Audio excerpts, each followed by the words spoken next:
नमस्कार दोस्तों, मैं विक्रम स्वागत करता हूं आपका हमारे इस चैनल लर्न विद संस्कृत गुरु में। आज का हमारा विषय है उपसर्ग। क्या है उपसर्ग?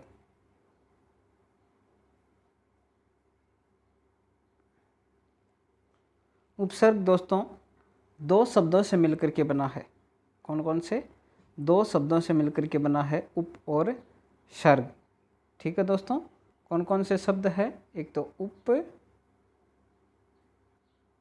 और एक क्या है? सर्ग। ठीक है। उप का अर्थ होता है समीप, निकट या पास में। उप का क्या अर्थ होता है? समीप या पास में। ठीक है। और सर्ग का अर्थ होता है सृष्टि करना। सर्ग का क्या अर्थ होता है? सृष्टि करना अर्थात निर्माण करना। इसका मतलब ये होता है कि उपसर्ग उस शब्द या अव्यय को कहते हैं। परिभाषा के रूप में यदि हम देखें तो उपसर्ग उस शब्द या अव्यय को कहते हैं जो किसी शब्द के पहले आकर विशेष अर्थ प्रकट करते हैं, अर्थात उसके जो वर्तमान अर्थ है उसको परिवर्तित कर देते हैं। क्या कर देते हैं? परिवर्तन कर देते हैं। दूसरे शब्दों में इसी परिभाषा को देखें तो उपसर्ग वह शब्दांश या अव्यय है जो किसी शब्द के आरंभ में जुड़कर उसके अर्थ में अर्थात मूल शब्द के अर्थ में विशेषता ला दे या उसका अर्थ ही बदल दें, उपसर्ग कहलाते हैं। ठीक है दोस्तों, उपसर्ग दो शब्दों से मिलकर के बना है, एक तो उप और एक सर्ग। उप का अर्थ होता है समीप या निकट, सर्ग का अर्थ होता है सृष्टि करना।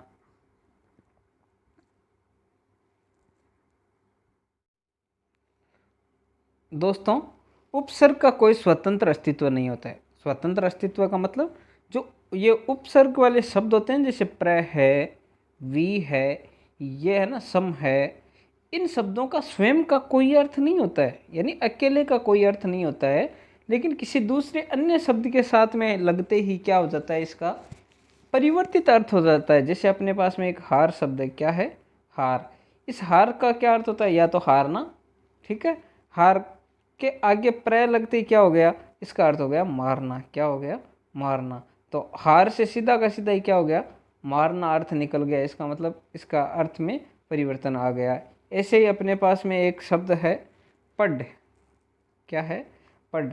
इसके आगे अन उपसर्ग लग जाए, पढ़ का मतलब पढ़ना, और अन यानी बिना पढ़ा, तो इसका मतलब क्या हो गया? ये जो अन शब्द है इसका वैसे कोई अर्थ नहीं होता है, लेकिन शब्द के साथ में लगते ही क्या हो जाता है? इसका अर्थ परिवर्तित हो जाता है। उपसर्ग की प्रमुख विशेषताएं। उपसर्ग की तीन प्रकार की विशेषताएं होती है, तीन प्रकार की गतियां होती है, तीन प्रकार की विशेषताएं होती है। पहली शब्द के अर्थ में नई विशेषता लाना, यानी पहला इसका कार्य या तो होता है कि शब्द का अर्थ होता है उसमें नई विशेषता आ जाती है। जैसे प्रबल, एक तो बल है, ठीक है, उसके आगे प्र लगते ही क्या हो गया? ये प्रबल हो गया, अर्थात प्रचंड, बहुत तेज हो गया। ठीक है। ऐसे ही शासन है। शासन, शासन का मतलब नॉर्मल शासन होता है, लेकिन इसके आगे अनु लगते ही क्या हो गया? अनुशासन, अर्थात कठोर। क्या हो गया? कठोर। ठीक है दोस्तों। दूसरा इसका अर्थ होता है शब्द के अर्थ को उलट देना, अर्थात विपरीत अर्थ। क्या होता है? विपरीत अर्थ, अर्थात विलोम शब्द। क्या होता है? विलोम शब्द। जैसे सत्य शब्द है अपने पास में। क्या शब्द है? सत्य। इसके आगे ए लगते ही क्या हो गया? इसका विलोम शब्द हो गया, असत्य हो गया। ऐसे यश है, यश के आगे अप लगते ही क्या हो गया? अपयश हो गया। ठीक है। इसका तीसरी विशेषता है शब्द के अर्थ में कोई खास परिवर्तन न करके मूल अर्थ के इर्द गिर्द अर्थ प्रदान करना। जैसे शुद्ध शब्द है। क्या शब्द है? शुद्ध। इसके आगे वी लगते ही क्या हो गया? विशुद्ध। क्या हो गया? विशुद्ध। जिसका अर्थ क्या होता है? शुद्ध का मतलब शुद्धता, और विशुद्ध का अर्थ हो गया पूर्णतया शुद्ध। ठीक है। ऐसे भ्रमण, भ्रमण का अर्थ होता है घूमना, और इसके आगे परि शब्द लग जाए। क्या लग जाए? परि। तो परि का अर्थ होता है, क्या होता है? चारों ओर, चारों ओर। ठीक है। परि का अर्थ क्या होता है? चारों ओर। तो इसका अर्थ क्या हो गया? चारों ओर घूमना। ठीक है दोस्तों। तो ये थी 3 विशेषताएं। क्या क्या? पहली विशेषता है इसके अर्थ में कोई नई विशेषता ला देना, शब्दों के अर्थ को पलट देना और कोई परिवर्तन न करके उसी मूल अर्थ के इर्द गिर्द अर्थ प्रदान करना। ये इसकी 3 विशेषता हो गई। अब अपने संस्कृत के उपसर्गों की बात करें तो संस्कृत में कुल कितने उपसर्ग होते हैं? 22। कितने होते हैं? 22। ठीक है दोस्तों, अब हम बात करते हैं सबसे पहले उपसर्ग की। तो पहला उपसर्ग अपना है अति। क्या अर्थ होता है? क्या है अर्थ है? अति। अति का अर्थ होता है या तो अधिक या ऊपर या उस पार। क्या अर्थ होता है? या तो अधिक या ऊपर या उस पार। ठीक है, इसका मतलब ये हुआ कि इसका शब्दों के साथ साथ में अलग अलग अर्थ लिया जाता है। जैसे अतिकाल, काल के आगे अति लग गया तो अतिकाल यानी अधिक समय। अत्याचार, अतिक्रमण, अतिरिक्त, अतिशय, अत्यंत, अतियुक्ति, अतिक्रमण, ये सारे के सारे शब्द क्या हैं? इस अति उपसर्ग से मिलकर के बने हैं। ऐसे अधि का अर्थ क्या होता है? ऊपर या श्रेष्ठ। अधि का अर्थ क्या होता है? ऊपर या श्रेष्ठ। तो इसको भी इससे मिलने शब्द क्या है? अधिकरण, अधिकार, अधिराज, अध्यात्म, अध्यक्ष आदि। ये सारे शब्द क्या हो गए? इससे अधि से मिलकर के बने हैं। अधि के बाद उपसर्ग आता है अप। अधि के बाद क्या आता है? अप, जिसका अर्थ होता है बुरा, अभाव, हीनता या विरुद्ध। ठीक है, जिसका अर्थ क्या होता है? बुरा, अभाव, हीनता या विरुद्ध। जैसे इससे बने शब्द अपकार, अपमान, अपशब्द, अपराध, अपहरण, अपकीर्ति, अपप्रयोग, अपव्यय, अपवाद आदि, ये सारे क्या हो गए? इससे बने शब्द। ऐसे ही अ शब्द है। क्या है? अ उपसर्ग है, जिसका मतलब क्या होता है? अभाव। ठीक है, इससे बने शब्द अज्ञान, अधर्म, अस्वीकार, अमोल, यानी बहुत सारे शब्दों के।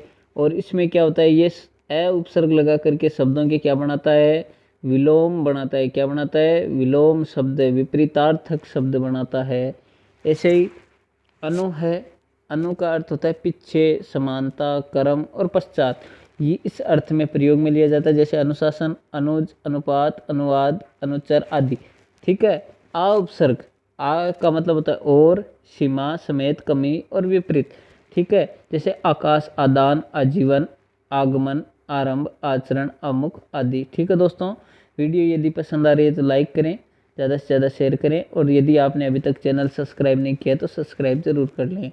ऐसे ही अपना एक उपसर्ग है अव। अव का मतलब होता है हीनता, अनादर, पतन। ठीक है, अव का क्या मतलब होता है? हीनता, अनादर, पतन। जैसे अवगत, अवलोकन, अवनत, अवस्था, अवसान, ये सारे उदाहरण क्या है? अवतार, अवंती, अवशेष, ये सारे क्या है? अव उपसर्ग के उदाहरण हैं। ऐसे ही उप का मतलब होता है निकट, सदृश, गौण, सहायक या हीन, ये सारे क्या है? उप उपसर्ग के। ठीक है, जैसे इसके शब्द क्या है? उप उपसर्ग से मिलकर के बने शब्द क्या है? उपकार, उपकुल, उपनिवेश, उपदेश, उपस्थिति, उपवन, उपनाम आदि। ठीक है, ऐसे अपने पास में उपसर्ग है नी। क्या उपसर्ग है? नी। और नी से मिलकर के बना शब्द क्या है? नी का अर्थ होता है भीतर, नीचे या अतिरिक्त। जैसे निर्दर्शन, निपात, नियुक्त, निवास, निरूपण, निवारण, निम्न, निषेध आदि। ऐसे ही निर। क्या उपसर्ग है? निर। क्या है? निर। इसका मतलब क्या होता है? बाहर या निषेध या रहित। ठीक है, जैसे निर्वास, निराकरण, निर्भय, निरपराध आदि। ठीक है, ऐसे परा का अर्थ होता है उल्टा, अनादर या नाश। ऐसे परि का अर्थ होता है आसपास, चारों ओर या पूर्ण। ऐसे प्र से अधिक, आगे, ऊपर, यश। प्रति का अर्थ होता है विरोध या बराबरी। ठीक है, ऐसे दू का अर्थ क्या होता है? दू का अर्थ होता है बुरा या हीन। ठीक है, जैसे दुकाल, दुबला आदि। ठीक है, ऐसे नी का मतलब होता है निषेध या अभाव। जैसे निकम्मा, निखरा, निडर, निहत्ता, निगोड़ा आदि। ऐसे बिन से क्या होता है? निषेध, मतलब अभाव। जैसे बिन जाना, बिन ब्याहा, बिन खोया, बिन देखा, बिन खाया आदि। ठीक है, ऐसे ही है भर का मतलब पूरा या ठीक का मतलब अच्छी तरह से। ठीक है, जैसे भरपेट, भरसक, भरपूर, भर दिन आदि। ऐसे कु या कै। क्या है, कु या कै। कु का या कै का मतलब होता है बुराई या हीनता, जैसे कुखेत, कुपात्र, कुकाठ, कपूत आदि। ऐसे ही है सु, क्या है सु। सु का मतलब होता है सखी, अच्छा, भाव, सहज या सुंदर। यानी सु का अर्थ क्या होता है, या तो सहज या सुंदर या अच्छा। ठीक है, जैसे सुकृत, सुगम, सुलभ, सुदूर, स्वागत, सुयश, सुभाषित, सुवास, सुजन, ये सारे क्या है सु के उदाहरण हैं। ऐसे ही औ। औ का अर्थ क्या होता है, औ का अर्थ होता है हीनता या निषेध मना, जैसे अवगुण, औघट, अवसर, ओढ़र आदि। ये सारे शब्द क्या है औ उस उपसर्ग से। और ऐसे ही एक है उन। उन का अर्थ होता है एक, कम, एक कम, यानी कोई भी संख्या से एक कम, जैसे 19, तो 19, 20 में से एक कम, 29, 39, 59, 69 इत्यादि। ये सारे शब्द क्या हैं उन उपसर्ग से मिलकर के बने हुए हैं। दोस्तों बात यदि उपसर्ग की करें तो उपसर्ग क्या लगता है शब्द के पहले, शब्द के पहले। जैसे हार शब्द, जैसे हार शब्द है, हार के आगे क्या लग गया, वी लग गया, तो क्या बन गया, विहार बन गया। ऐसे ही हार शब्द के आगे, हार के आगे प्र लग गया, तो क्या बन गया, प्रहार लग गया। इसका मतलब क्या हो गया, उपसर्ग कहाँ लगेगा, शब्द के पहले। कहाँ लगेगा, शब्द के पहले। उपसर्ग लगभग क्या होते हैं, अव्यय शब्द होते हैं। क्या होते हैं, उपसर्ग होते हैं अव्यय। क्या होते हैं, अव्यय। अर्थात अव्यय से मतलब ये है कि इनमें कोई परिवर्तन नहीं होगा, कोई परिवर्तन नहीं होगा और नया अर्थ नहीं निकलेगा। ठीक है दोस्तों, संस्कृत में उपसर्गों की कुल संख्या कितनी है, 22। ठीक है दोस्तों, कितनी है कुल संख्या, 22। ये चीज़ हमें ध्यान रखनी है। तो दोस्तों ये थे अपने उपसर्ग। ठीक है दोस्तों, उपसर्ग 3 प्रकार के हो सकते हैं। एक तो शब्द में कोई नई विशेषता लाने वाले, एक विपरीत अर्थ प्रदान करने वाले, और एक मूल अर्थ के इर्द गिर्द घूमने वाले। ये 3 प्रकार के अर्थ होते हैं। कुल 22 उपसर्ग होते हैं। ठीक है दोस्तों, जिसमें अति, अधि, अप, ए, अनु ये हैं। इनके अलावा आ, अव, उप, नी, निर, परा, परी, प्र, प्रति, ये सारे क्या हैं उपसर्ग हैं। ऐसे दू, नी, बिन, भर, कु ये भी उपसर्ग हैं। और सु, ओ और उन, ये कुल कितने 22 उपसर्ग हैं। तो दोस्तों ये थे अपने उपसर्ग। यदि उपसर्ग से संबंधित किसी प्रकार का भी कोई प्रश्न है तो कमेंट बॉक्स में अवश्य लिखें। यदि वीडियो पसंद आया तो लाइक करें, ज़्यादा से ज़्यादा शेयर करें और चैनल को सब्सक्राइब भी ज़रूर कर लें। ठीक है दोस्तों, धन्यवाद।